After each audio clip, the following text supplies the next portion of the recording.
on minor league baseball? No, is that a new one? He just did like a 2-minute bit about how he loved the advertising and mascots of minor league baseball teams Oh, okay.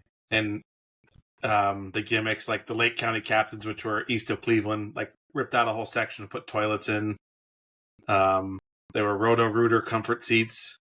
He talked about Syracuse one time renaming themselves the Devices The devices. for the Brannick device. Oh, I don't know about this at all.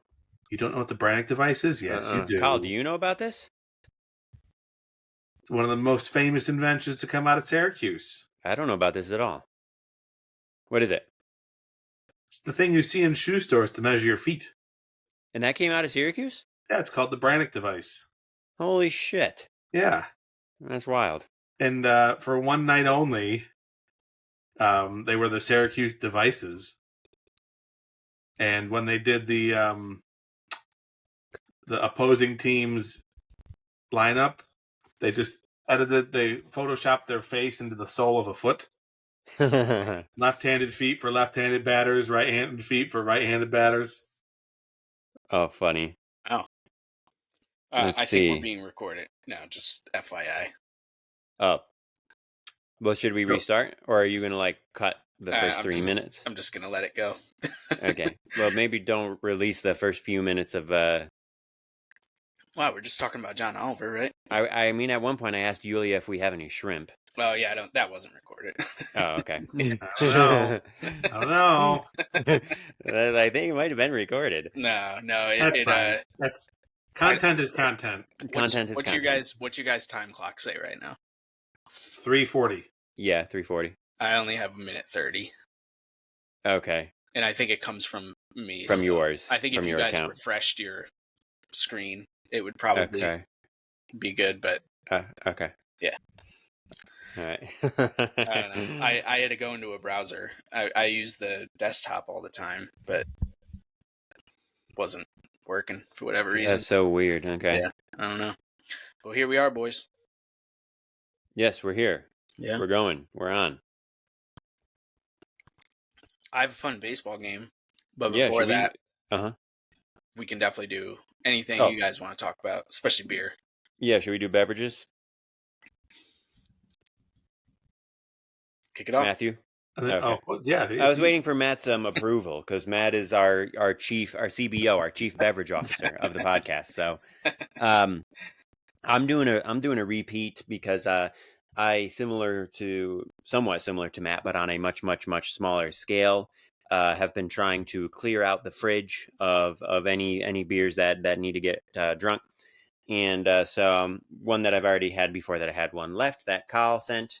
The defensive pancake porter, and you might think, hey, that's a weird drink for May, but Colorado Spring is really crazy. To give you an example, for the last 2 days it was in the 80s and sunny and glorious, like midsummer days, and right now it's like 50 and it's been raining for the last few hours. So so now it's like a perfect day for a porter. Colorado Spring is fucking weird.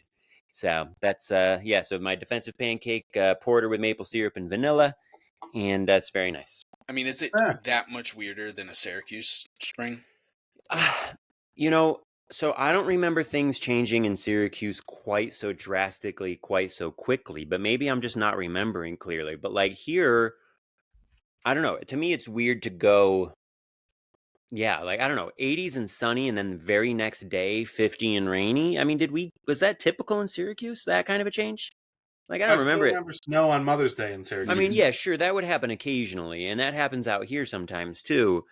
But it's like, but out here, it's this whole spring, the last couple of months, not everything is as drastic as this, but a lot of ups and downs, more than I remember in Syracuse. But we also know that my memory for those days is not as clear and reliable, maybe, as Matt's, certainly. But yeah, it is. Colorado Spring is definitely weird. For me, it's like noticeable. But maybe that's also after 4 years in the DC area where it's like not too crazy at all. The climate down there, it's kind of steady. But yeah, what are you guys drinking? Colin? My probably second favorite brewery in Charlotte, Resident Culture. Nice. This is called Disco Baby. It's relatively new, I believe, off the top of my head, 6.5. It is an IPA. For not being a traditional hazy, I really liked it. I bought it because it was like rated a 3.98 or something like that on Untapped, and I think I gave it a 4.25. Definitely good flavor, good hops. And What's your favorite one again, Kyle? Legion. Legion. Yep. Nice. Good spot. Gotta remember that for upcoming birthdays and Christmas gifts. Mm-hmm. Yeah, exactly. Legion and what the fuck was it? Resident Culture. Yeah, Resident Culture. I was like, Resident Evil is definitely not it. That's a video game. Yeah, well, like Matt's even had Resident Culture before, like outside of Charlotte. Yeah, they've got a good reputation. Yeah, they do. And they like collabs. Like they did it with a little bit more distribution. With Other Half, they had that one. Remember, Matt? When I was at the beer fest, I think last year. I can't remember what the beer was, but yeah, their brewery rating on Untapped is a 4.05, and already being above 4 is great. And on 382,000 ratings, I mean that's big. Have above a 4, Resident Culture to have a rating that high on that many ratings, that's like quite impressive, right, Matt? I'm not misinterpreting. No, that's really good. Yeah, that's excellent. Let me see. Beer nerd approved. The brewery I am drinking. Humble Sea. What's their brewery ranking? 407. Okay, that's really good. Mm-hmm. So I was in the West Coast last week. And I'd been to their location in Santa Cruz. We didn't have time to make it to Santa Cruz this time, but they have another location about 20 minutes from the San Francisco airport in Pacifica. It's called Humble Sea. Very, very tasty. Very, very good. They don't have hazy IPAs. They call them foggy IPAs. Foggy. So I already finished this one. It was hashtag fog. Nice. Neat can design, white tops. Kind of weird. I love that can. Yeah, like the little shark. Yeah, it's a cool can. Their logo. Yeah. So that was good. Stopped there for lunch, and then we stopped before we flew out. And as a backup, I've got a Czech Pilsner called Wave Check. So nice. That reminds me, the foggy IPA. I don't know if this is like a West Coast thing. I'm sure I texted you guys about it last year. My partner and I went to San Diego for spring break, and we went to Pure Project Brewing, a really nice brewery in San Diego, and they call theirs murky IPAs, which I also like. Murky, foggy, that's good. I dig it.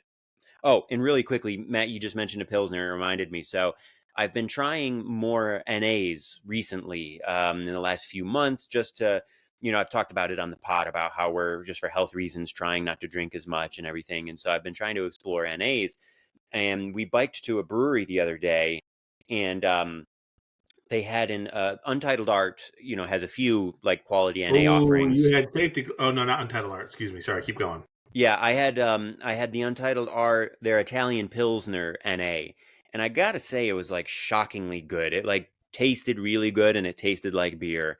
So if you like Pilsners but you want an NA, the Untitled Art is like a pretty solid sub, I gotta say. Yeah. Yeah, there's some really good ones out there. Entitled Art's well known. I really liked Entitled Art. I can't get them as much out here. Yeah. They're based in Wisconsin? Yeah. Cool place. It's a giant brewery. And I'd say the majority of their business is craft brewing or contract brewing for other people. Oh, okay. Because, they talk about like, why would you brew in Chicago where the tax is $60 per barrel of beer when you can brew in Wisconsin where the tax is $4 per barrel of beer or something like that. Like, wow. So they have pitches like that, and they do it. They brew a lot of beers for people. So, Untitled Art's great.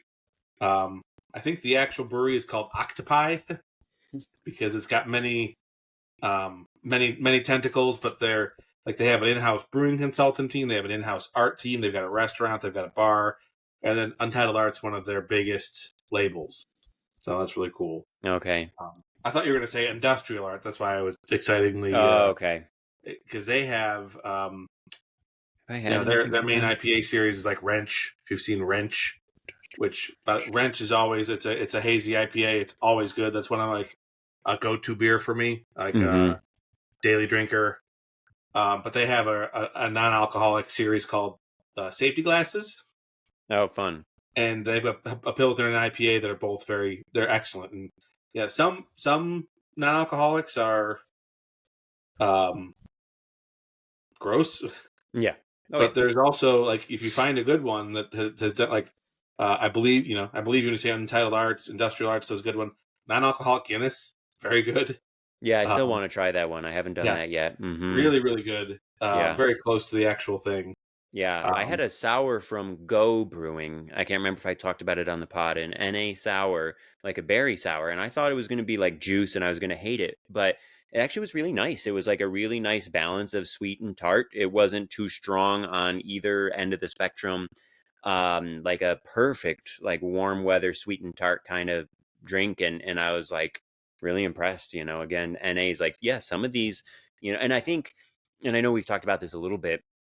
I suspect that over the next 10, 20 years that the NA sector of brewing is going to explode because I think there's going to be greater and greater demand for that. And so I'm kind of excited to see what happens. yeah, and I'll say Go is one I know. I've never tried any of their beers, but I know they've got a good reputation. Mm-hmm. Athletic. I mean, the wedding I Yeah, was at last Athletic. week, I started with an Athletic IPA to start the day Yeah. off. And speaking of that, Colin, is Toddy still partnered with Athletic for? No, but we still have a ton of beers. Well, Oh, you check nice. out Send them. Sweat with Stodds anyway, and drink Yeah, Athletic beer while you're doing it. that's right. There used to be a code where you can get some money off, and hopefully she got a kickback too. But Mhm. I just checked her. I didn't see it. So still for all our listener out there, go check out our Instagram Yep, for Sweat with Stodds. nutrition counseling and fitness coaching and all around good entertainment. And a real hot bod. Hot toddy. That's right. Toddy, he said it, not me. He I, said I it. assume that Toddy is going to be running tomorrow morning. She's going to hear me go, and a real hot bod, and she's going to start laughing. That's my I assumption. really hope it's enough to like make her double over and start laughing on That's her what I run. hope. Either that or she's going to be like really annoyed and offended. We'll find out. Well, she's going to be really annoyed that you said she's going to be running because if you've known anything about her life, she hasn't run in a long time because of her pots. Yeah. Because of her who now? Oh, No. my God. Hot.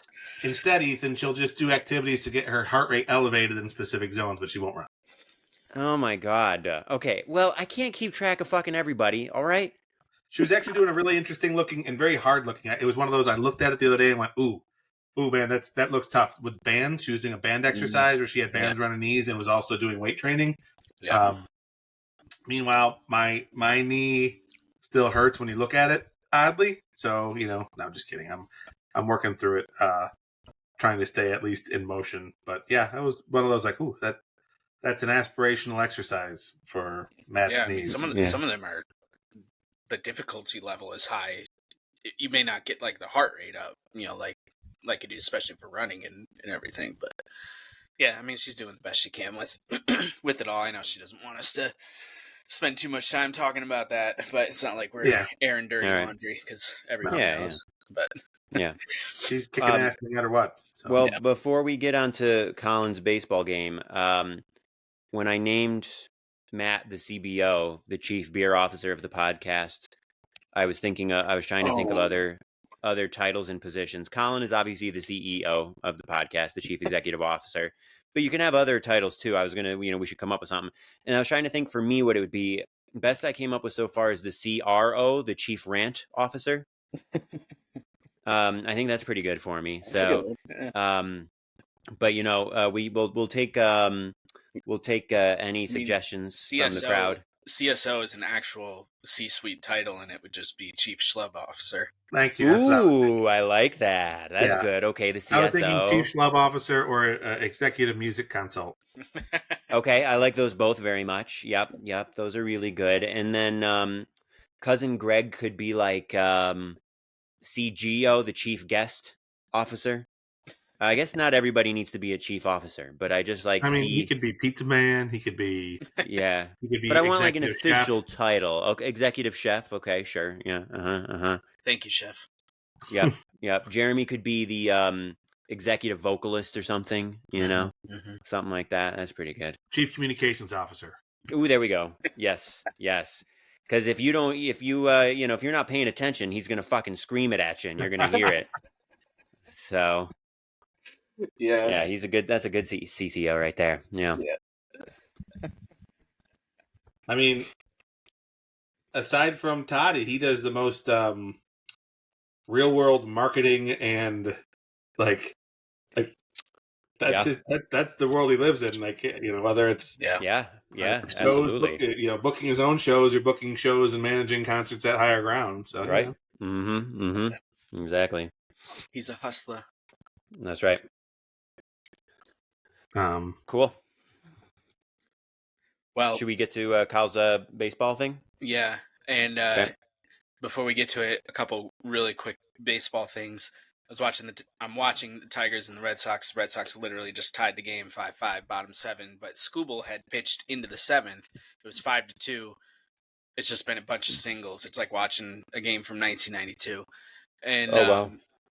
Anyway, right before Skubal got taken out, he issued a walk. It was his first walk issued since April 20th. It's May 14th.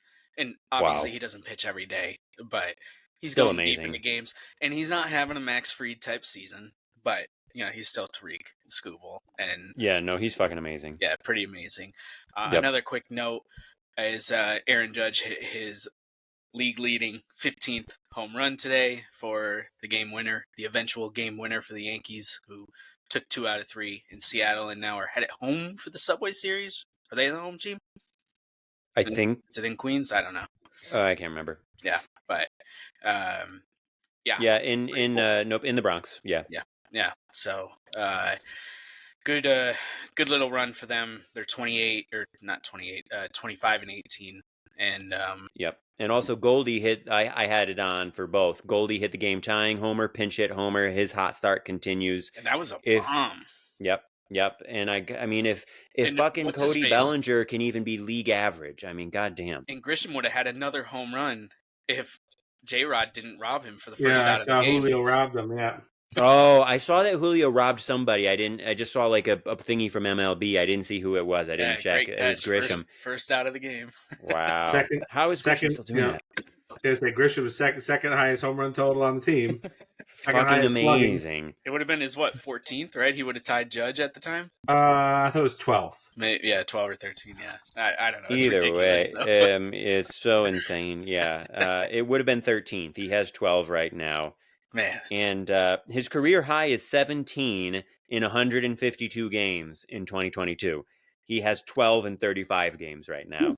And he has a 1025 OPS and a 185 OPS plus. Now, obviously, none of us expect this to stick, but I mean, he's having a better Matt Carpenter year than Matt Carpenter had at this point. Yeah. Speaking of Matt Carpenter, retired today because of his defensive value too. His defensive value. Mm-hmm. I mean, he's already worth 1.3 WAR. 35 games in. I mean that. You extrapolate that over. Now, granted, we don't expect the offense to be like this, but I mean, we're looking at like an all-star caliber season. We're looking at a potentially 4 or 5 win season. If as long as he doesn't all of a sudden just completely lose it. Yeah. And he is 28, so that is prime. But still, wow. What was that career year? Was it in San Diego? Yeah, San Diego. Well, yeah, his most homers. Yeah, he had 3 solid years. His first. Let me see. Oh, wow. He had 2.5 WAR in only 59 games in 2020. So I guess he played the full season of the COVID year. Yeah. But then the next 2 years, he was a really solid player. He was only above average as a hitter one of those years, but he must have provided a lot of defensive value. Well, I mean, clearly he's incredible. Yeah. He's even better than what's his face was Bader. Bader. I was trying to remember his name the other day, and I was going to text you guys. I was like, wait, who the fuck was our guy who was really good defensively, who went to the Mets but never could stay healthy? Bader. Yeah. What is he doing now? Is he playing? He's with the Let me look it up. Cardinals. He was with the Mets last He year. was. Twins. Twins. He's on the Twins this year, I and knew it was actually a he's red having a team. good year so far. He's hitting well, and he has 1.7 WAR so far. Holy shit! Speaking of the Twins, Yeah, I wonder if that'll stay. I mean, the Speaking Twins of the are 10 in a Twins, row. red hot. Yeah. Yeah, Just and took a they're doubleheader still today. 5 games out of first. hilarious. How about the Orioles are 15-26? Yeah, I'd say the AL That's who they East is beat looking today, like Joyce. the Central right now. Oh, The Yankees are the only team above 500. I mean, that's fucking we talk about crazy. it. We talk about it all the time, and I tell you guys, I'm fine with Alex Cora sticking around because if they're going to Yep. be like this, Yep. but I do not understand the dick sucking for him. Never because will. The Red Sox are awful. Mediocre every year except for 2018. Every fucking year in his And tenure, he they're inherited mediocre. that team, and they were clearly going for it. And I get it. He doesn't bring in the players, whatever. So there's like a certain, but like he's supposed to be this amazing technician. Everyone and still this thinks he's amazing so good. communicator, and this like just amazing manager overall. And I'm like, ugh. I personally think Booney is way more impressive. Like, I know people would say, "Oh, he had Aaron Judge, he had Juan Soto." Okay, Soto was only 1 year. The other years, yes, he had Judge. But if you look at the rest of the roster those years, and you look at what the rest of the team did, I mean, it's fucking garbage. And the Yankees like have still gone to the playoffs every year. Like Booney is way more impressive than Cora, in my opinion. Except 2023. Right. Yeah. All right, you guys ready to have some fun? Mm-hmm. Okay. So I'm going to share my screen for this too. I think it was last time when we were talking about the Mariners, I mentioned how, I at least thought it was pretty cool that the manager for the Seattle Mariners is Dan Wilson, who was a player, during our childhood, and that type of thing is going to happen more and more, often now, where the players that, when we were kids during those glory days of the steroid years, and everything, they're going to be coaches, managers, executives, whatever it is. I'm sure you guys at least maybe heard of this. I don't know how deep you've gone into it, but Chris Young, who I believe was a Yankee at some point, right? Yeah. He was a lefty killer. He was a platoon. Mm-hmm. Yeah. I remember him with the Rangers. Was he on the Rangers too, or is that a different person? Yeah. Well, he's the Pobo of the Rangers now. Oh, he is? Okay. Yeah. And, he brought in Brett Boone recently, speaking of Boones a couple minutes ago, to be their hitting coach. Just ranked by OPS here, looking at the list.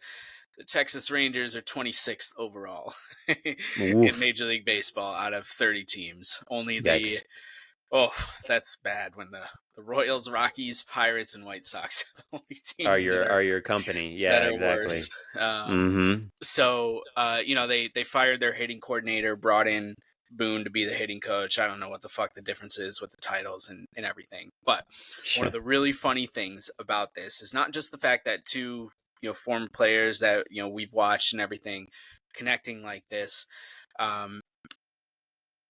Chris Young went on a podcast, I think, or something, and he said that one of the reasons he hired Brett Boone is because he said something to the effect of, Brett Boone has a podcast. He knows ball.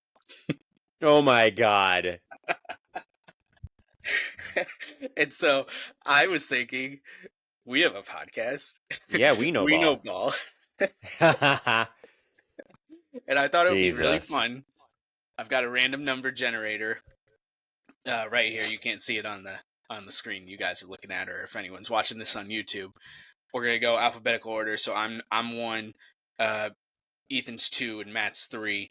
And whatever one goes first, we're going to we're gonna get the order first, and then I'm gonna number generate for 1 through 30, and I'm gonna assign a team for each person. And I want you guys and I want myself. We're gonna tell the audience what we would do as hitting coaches to improve that team. All right. Okay. All right. So first to go is Matt. Matt is number 1. I am number 2, and Ethan is number 3. Okay. And then... I feel like that happened in the backyard baseball draft too. Matt, you get number 17. which is The Reds. well, there's a tie. It looks like. Oh, there's a couple of ties, so you're gonna have to like count it manually or something. Yeah. I'll do the Reds. You want to do the Reds? Okay. So Matt takes the Reds. Hold on. Let me get. I got number 12. Ugh, the Mariners. Oh man. Oh, Okay. And Ethan gets. Oh God. What? What number did I get? 29?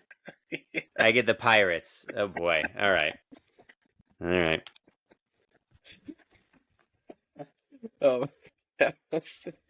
Classic. Of course I get the fucking shittiest one by far. All right, Matt, you're up. Tell us. You're the Cincinnati Reds. You have a collective 694 OPS as a team that ranks you right in the middle of Major League Baseball. You banged out 60 doubles. How many homers? 43 homers. 392 strikeouts is the same amount of strikeouts as the Yankees have, and the Yankees are the best offense in baseball.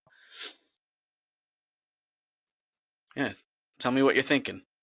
What's your philosophy? I'm thinking that we have to do way more for this team because even though they're right in the middle with that 694, you play in one of the most hitter-friendly ballparks in the whole fucking league. Great American Ballpark's a freaking Homer Dome. And guess what? Let's see. Let me hear. Of your 4 of your top 5 players for WAR this year are pitchers. What the hell? The only person in your top 5, guess in the top 5, the only offensive player in the top 5. It can't be Ellie. That's too obvious. No, it's not. Matt McClain. No, former Yankee.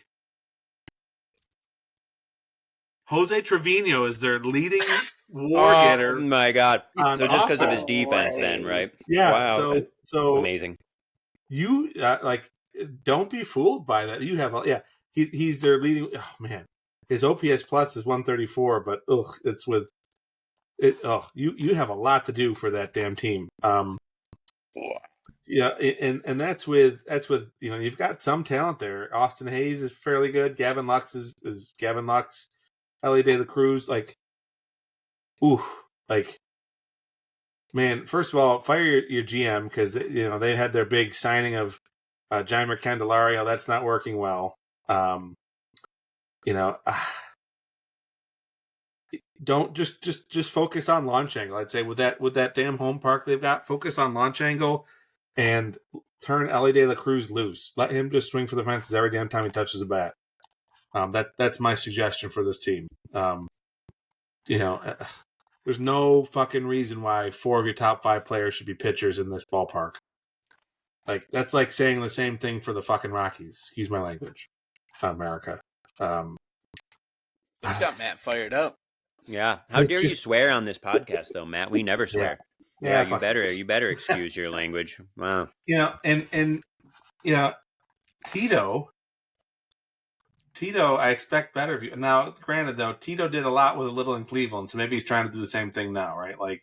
Maybe he thinks he can win without having anyone stand out on offense. But or maybe Ethan will finally be proven right, and we will see that managers in the 21st century don't fucking mean shit, and that all this right, and that all this stuff. Oh, Tito is so great, and he had all this success, and he did this with that team and this team, and blah, blah, blah, blah, blah.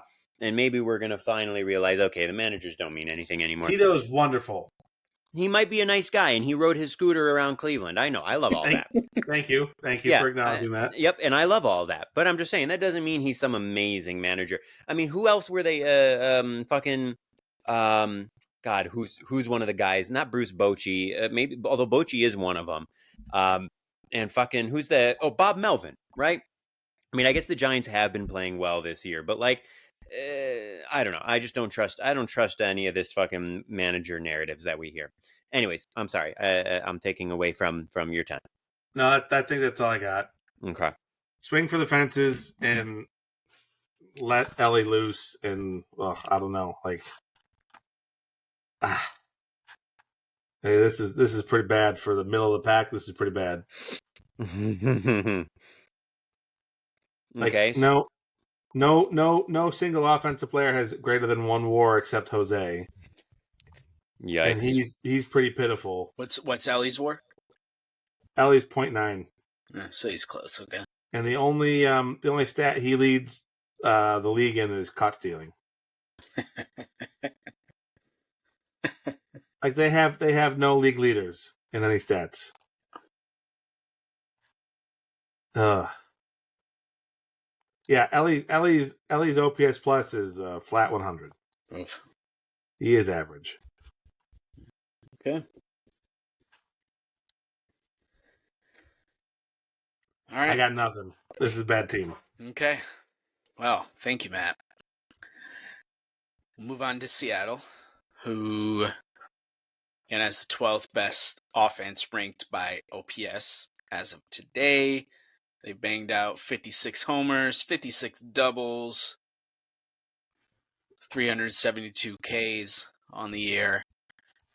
They're looking, pretty good. I was looking, Cal Raleig's got a 2.0 WAR already. All of their, let me just double check this. No. Who is this guy? I don't even know who this guy is. But of their top 12 players, only two are pitchers in terms of WAR. So they're doing something right. Bringing in Edgar Martinez last year and whatever that they're doing since then. I mean, they're definitely not as bad as they were last year. They're scoring runs, although I think they only scored a collective 6 against the Yankees in this past series, maybe 7, and somehow squeaked out a win last night. But and they got swept over the weekend too by whoever they were playing. I can't remember off the top of my head, but overall, I would say keep doing a lot of what we're doing, but I definitely want to know what's going on with J-Rod still. I know he's slow starter, yada yada, but his OPS is 719.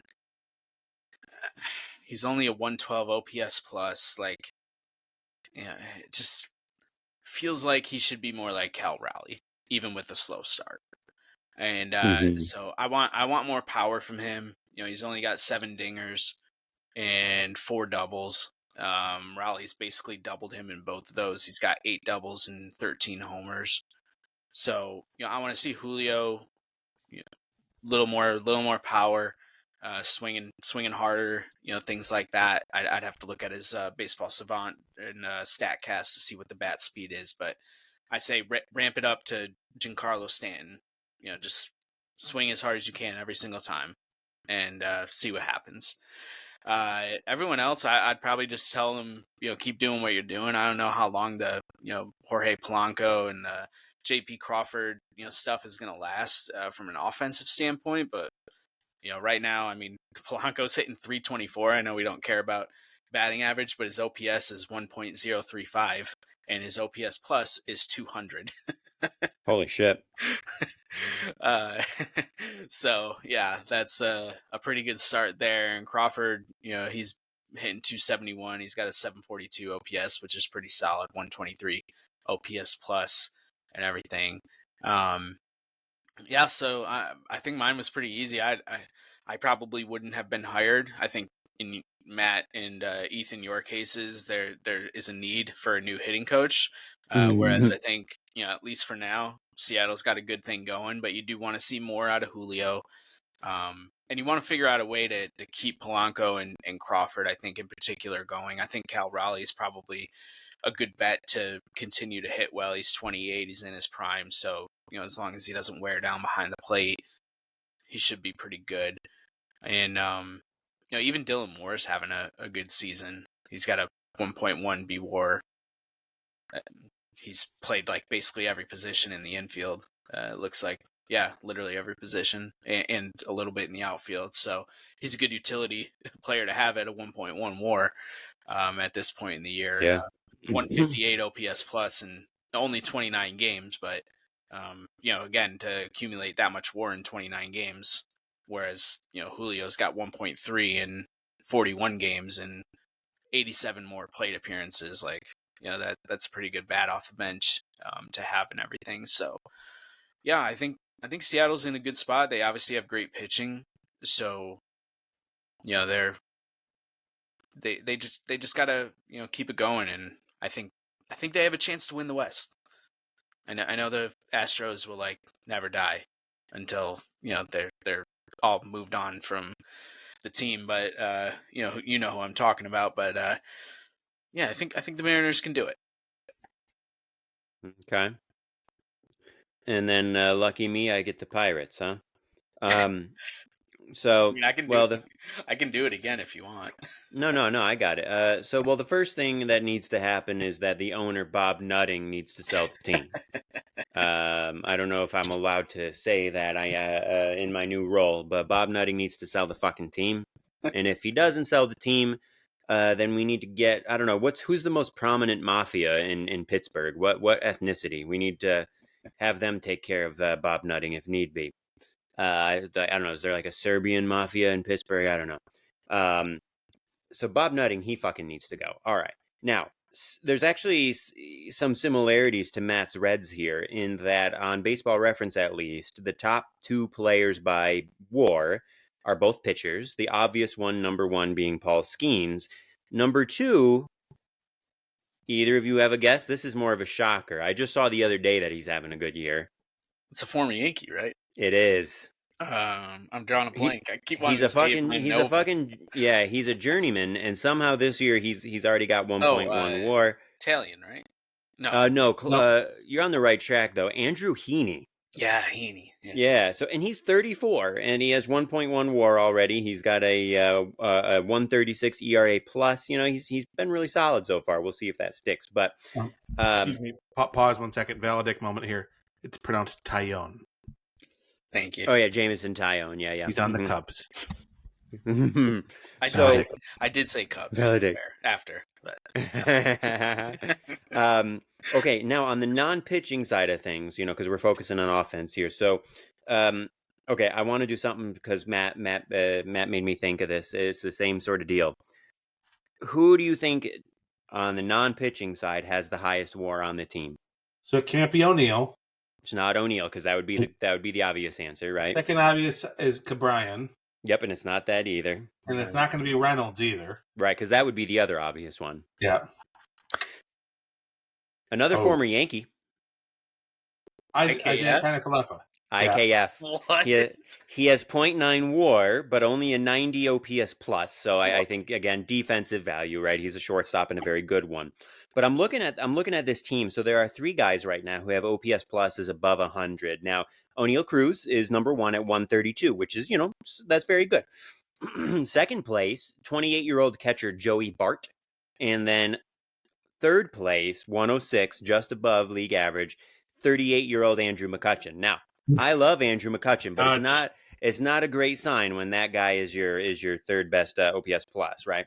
Of course, right now for us, I think Paul Goldschmidt is right up there, and he's like 37. So yeah, and we have the difference is we have the best offense in baseball. Yeah, right. Yeah, and we have Aaron Judge. What's crazy is Brian Reynolds has been a really good player for his whole career. He's been, if you look at his season by season numbers, he's been anywhere from good to like really good. And he's been an all-star a couple times. He got MVP votes one year. He right now, he's 30 years old. He should be kind of still in the middle of his prime, or, at the tail end of his prime, but still really good. Negative 1.2 WAR in 42 games with a 60 OPS plus. Holy shit. So somebody needs to fucking fix Brian Reynolds is the problem. Now, I don't know, because that having negative 1.2 WAR in 42 games, I mean, I feel like you got to be like actively trying to suck to do that in 42 games. I mean, that's atrocious. So what I was going to say is, for those who don't know, O'Neill Cruz, right? He's this like really big black guy from the Dominican Republic. And it's like, O'Neill, why is that his first name, right? He was named after Paul O'Neill, our fave, one of our faves. And I believe his dad was just a really big fan of Paul O'Neill. And so what I was going to say is, even though Paulie loves his, his color commentator gig with the Yes Network, is we, the Pittsburgh Pirates, are going to throw a lot of money at Paulie and have him come be the hitting coach for the Pirates and work with his namesake O'Neill and help Brian Reynolds fix himself. So that's my thing. Bob Nutting sells the team, and then we get Paul O'Neill to be the hitting coach. I mean, I have to say, like you could have a lot worse. He's a batting champion. Yep. And I was doing some research on Judge because I was looking at who has had this high of a batting average and this high of a OPS this late in the season, and Paulie came up on a lot of lists when I was looking around for his '94 season. 94. Like, how good that year was that I didn't realize how good he was playing that year. Yeah. I mean, his on base percentage was almost 500, 460 that year. So yeah, and I don't think he drew a ton of walks as a general rule. I think he drew some, but he wasn't like Bonds or Judge or Giambi, one of these like really high walk guys. He did draw 100 walks one year. So he did take his walks. I'm looking. He would average like 70 per 162 games. So that's good, but it's not like he was like one of these huge walk guys. So yeah, I mean a 460 OBP is really excellent. How many games? I'm looking it up. Man, he was good that year. 103 games in 94. Yeah, I'm trying to. How many games were actually played? Was it like 110? That's what comes to my mind. 112 to 117 per team. Okay. So he did play pretty much most of the season. Yeah. Oh. And 21 homers too in only 103 games. Man, God, he was fucking hitting the snot out of the ball that year. Crazy. 1,000 OPS. The only person I can think of who hit the snot of the ball more that year was Jeff Bagwell. I was going to say, yep, I think Bagwell was the other guy who was insane in 94. Wasn't Tony Gwynn really good in 94 Frank too? Thomas had a great year.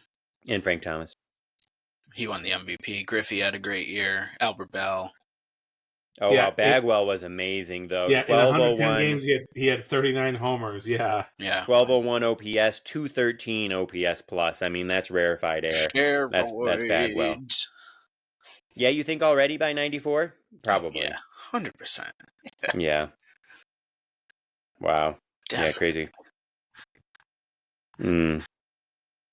Yeah, I mean, Thomas had a 1217 OPS. Even higher. Wow. Yeah. Yeah, crazy. Okay. And Tony Gwynn hit 394. That's right. That was the year he flirted with 400. Yeah. Yep. I knew I remembered something about Tony Gwynn in 94. Okay. Yeah, a lot of what ifs. I think it was yeah.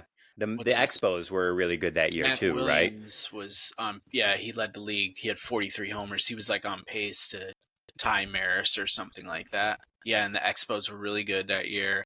Mm-hmm. And then they ran into financial trouble, and that's how the Yankees ended up with Wetland, the future child molester. Yeah. Well, I was thinking, whenever I think about the Expos now, it's really sad. But whenever I think of the Expos, I think of former baseball writer and giant Expos fan and Expos book author, and now prison occupant for domestic violence, Jonah Carey, who like seemed to be this like nice Canadian guy and is literally in fucking prison for domestic abuse. Or well, maybe he's out already. He was in for 21, or maybe he's still serving. He was sentenced to 21 months. But anyways, it's like really sad because he was such a big Expos guy and like wrote that book like 10 years ago or whatever it was.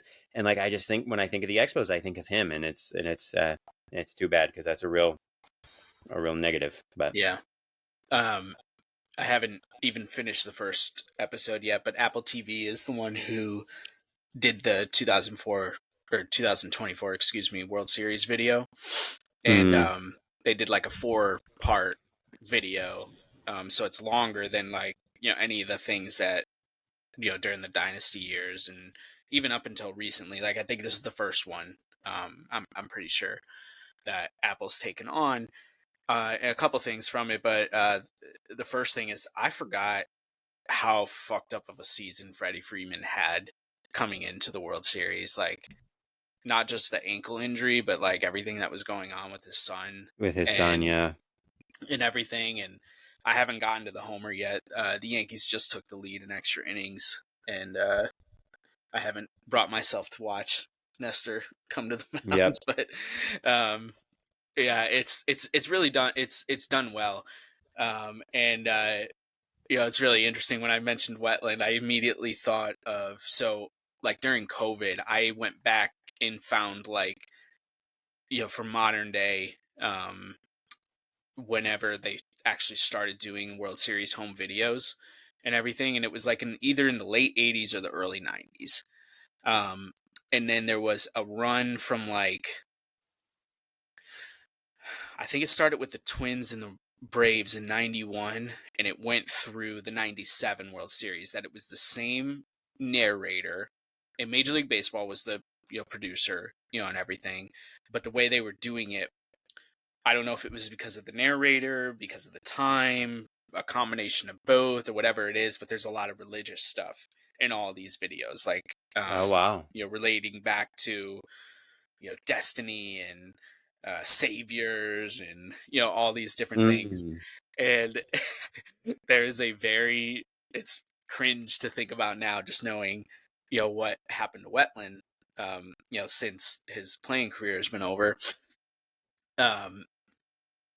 Rivera gets, the eighth inning, the seventh and the eighth inning, I think, in Game 6 of the 96 World Series, and they transition over into the ninth when Wetland takes over. And as they cut from Rivera striking out whoever he struck out on the Braves to going to the ninth because nothing happens in the bottom of the eighth, the narrator goes something like, and if there ever was a team of destiny, it was time for their savior. Or something like that. And they pan to John Wetland. Oh, wow. Who, Oof. by all accounts, was a Bible thumper, was a born-again Christian. Yep. I'm pretty sure. Yeah, no, that's correct. I'm reading about it. Yep. Yeah, and really religious, himself and everything. So probably would have loved to hear that if he ever actually saw the video. But again, just knowing who he is now and what's happened since that day in 1996, I was like, oof, might want to redo on that one. But Yeah, Jesus. yeah, what can you do? Oof. Mm-hmm. Wow. Yeah. Crazy. Yeah. Toddy always makes fun of me. It's the 2001 World Series video. They just get finished wrapping up the Diamondbacks, regular season and their postseason run to the World Series. And it was like, if the Diamondbacks are going to, the narrator goes, if the Diamondbacks were to achieve their date with destiny, they would have to go through the game's most formidable. Is that a word? Formidable. Formidable foe. Yes, that's what it is. And then it pans to the Yankees. It goes, if ever there was a team of destiny, it is the New York Yankees. It just goes into this, like, 26 world championships, 4 of the last 5, and then it goes through the highlights of, like, Leyritz hitting the home run and Tino with the grand slam and the 3-peat, and everything. Yeah, right. This, like, emotional music in the background and everything, and she thinks it's so funny every time she hears it, because it's on the girls' recordings, and so, like, she'll hear it every once in a while. And, like, I mean, they were a formidable foe. Back then. That part wasn't a lie, but yeah, it's a little corny. It makes me think of, I kind of want to go back and rewatch some of these when we were kids, like same time frame. I think they used to play on ESPN, maybe NFL Films. I don't know if that was the name of the company. Yeah. And there was like this one guy who was like always the narrator, Steve Seabull or some shit. I can't remember the name. I think Matt's looking it up. And it was the same thing. It was always like the most dramatic narration and music and everything. Like, these football highlights are like fucking World War II, but they were fun to watch, know. I give them credit for that. Were too. Yeah. Fun to watch, but we senior year of high school, the new football coach, Coach Mancuso, made a switch to NFL Films music for our warm up music. He didn't like listen to rap. Oh, So I'm trying to find. I used to have that soundtrack. yeah, Oh man, it's got to be on Spotify somewhere. somewhere. Yeah, there was always like a ton of epic music. Yeah, Steve Sable, that's his name. Right, come on. Sabol. Yeah. Yeah, I recognize that name now that you Oh, said he it. died in 2012. Wow, I didn't realize that. Okay, he was 69 when he died. And it looks like, his father, Ed, helped found NFL Films with him. So, very interesting. Wow. Yeah. Oh, there we go.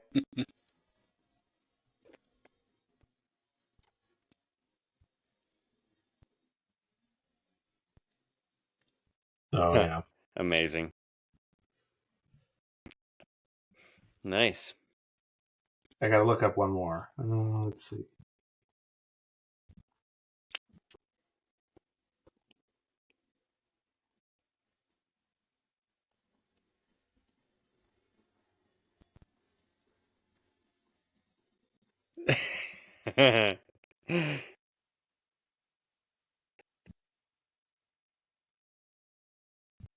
Some brass band Amazing. got their money's worth there. Yep. Oh, God, so fun. All right, boys. Yeah. I think we had a We lot of did fun it. tonight. Yeah. Mm-hmm. Wait, we can't be over yet. I still have to have Andrew Scott content.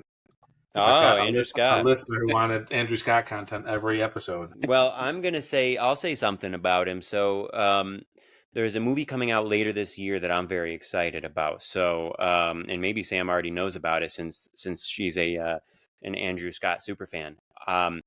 So this is a movie from Richard Linklater, or is it Linklater? It's spelled later, but I think it's pronounced latter, Linklater. Later there at the end. Same guy, the guy who directed School of Rock, and he did the like Before Sunrise, Before Sunset movies, with Ethan Hawke back in the day. Although there's actually a more recent one too. He did Boyhood. He's done a bunch of really critically acclaimed movies. Right, he's one of the most successful directors of our lifetime. So he has a movie coming out in October that is about a subject near and dear to my heart, which is the composers and songwriters of the Great American Songbook. And when we talk about the Great American Songbook, generally what we are referring to is songs that were popular in like the first half of the 20th century, and many of them became jazz standards, but they originally are from like Broadway, from musicals, from musical theater. Not all of them, but many of them. And so many of the songs that comprise this Great American Songbook are written by the famous musical theater composers of the first half of the 20th century, who are almost universally like first generation Jewish Americans. So think of people like Irving Berlin and George Gershwin and Ira Gershwin, his brother, who was the lyricist.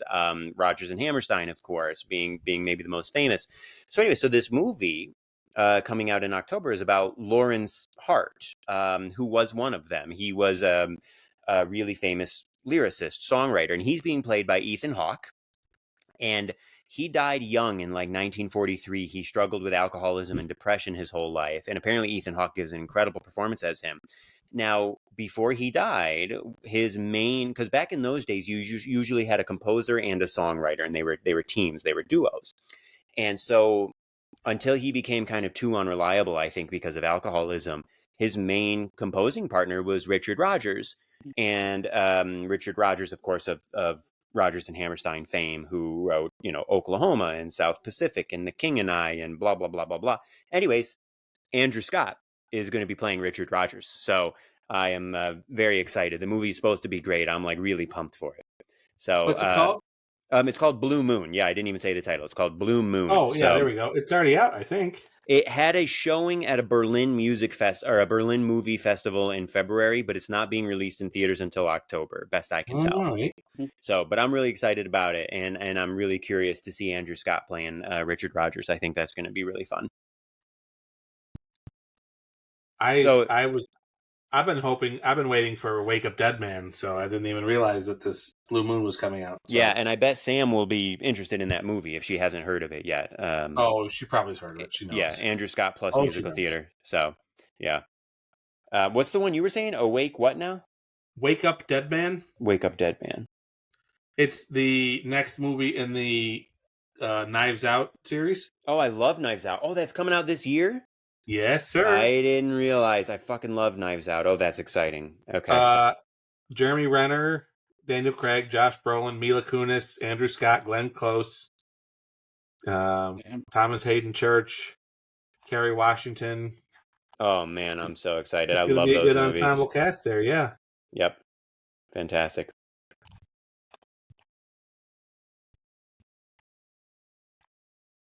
That's all I got. Well, hey, we did some Andrew Scott content. So, Andrew Scott, beer, baseball. There we go. What shout outs you boys got? That's a podcast that Sam can get behind. That's right. Shout outs. Do I have any shout outs this week? I'll shout out my I had some cool students who came up to me at the last class of the year last Friday and said like thanks for the class and that they really enjoyed it. So it's like those handful of students who do that who make it worth all of the really annoying lame emails I get from all the fucking idiots who don't give a shit. So yeah.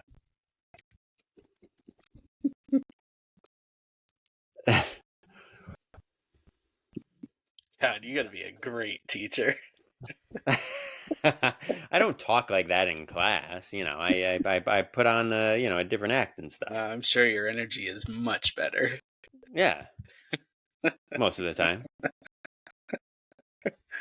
I'll give a shout out to the city of San Francisco. There you For all the poop we saw on your roads, there was also a lot of nice people and charm. So keep working on cleaning up that poop.